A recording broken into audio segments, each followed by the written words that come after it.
Hello again. You can see here that I have stitched the majority of the design and I'm going to show you how I added some of the beads. You can see I've already added some. I'm going to do a little demonstration for you of how I stitch them on. It's very simple. And I just wanted to mention to you before I did that something which I had meant to mention earlier.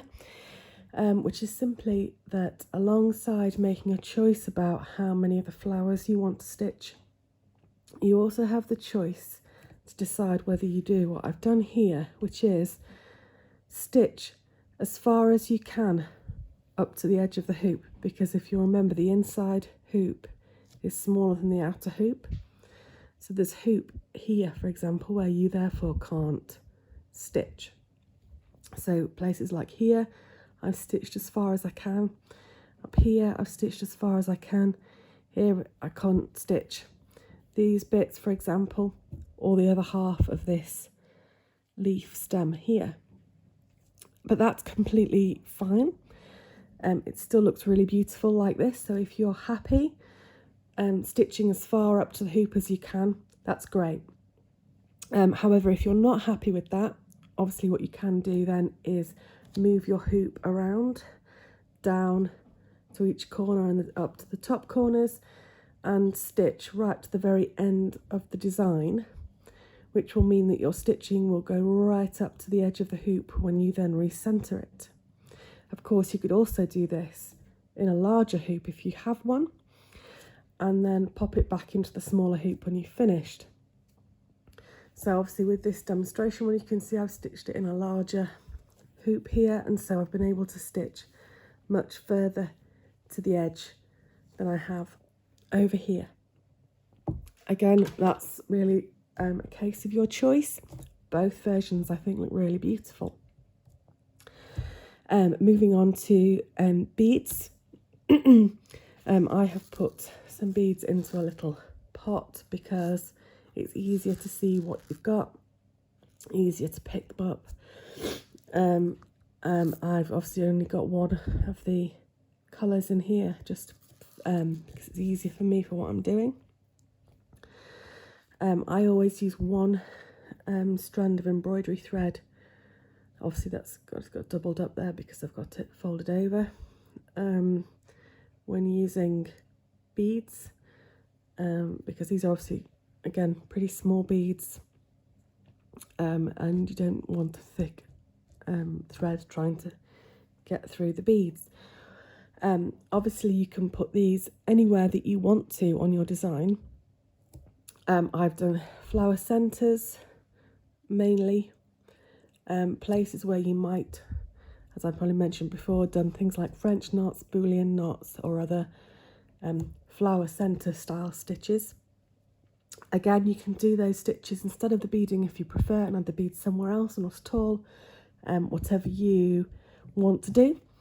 I'm just going to stitch these few beads into the centre of this flower so that you can see what I'm doing. When I have been doing this, have ended up putting one bead in the centre and then like a little circle of beads around that central bead. Again, that's definitely not a requirement. There are lots of different patterns you could add beads with. Let me just see if I can move that in for you a little bit so you can see closer what I'm doing.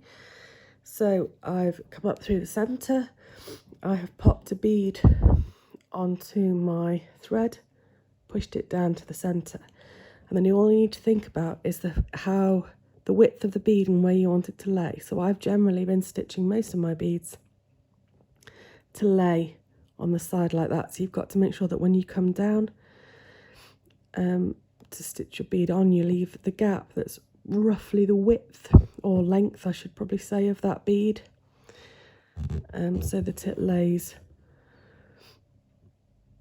on its side like that. And that's literally all you do to add on beads. So now I'm going to come up further around the edge.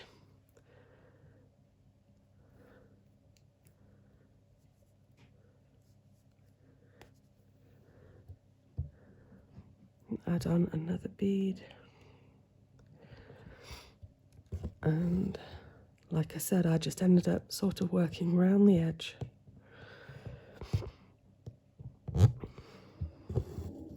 Adding in the beads as I go.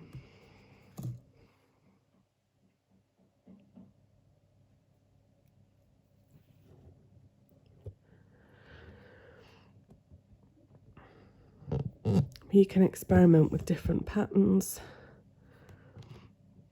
for, you know, how you add your beads.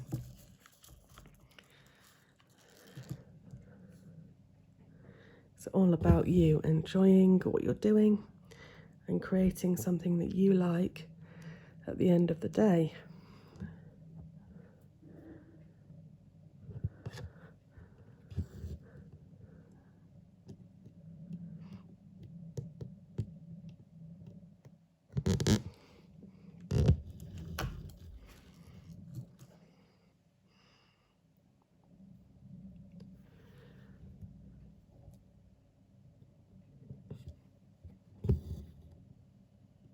I might just squeeze one more over here.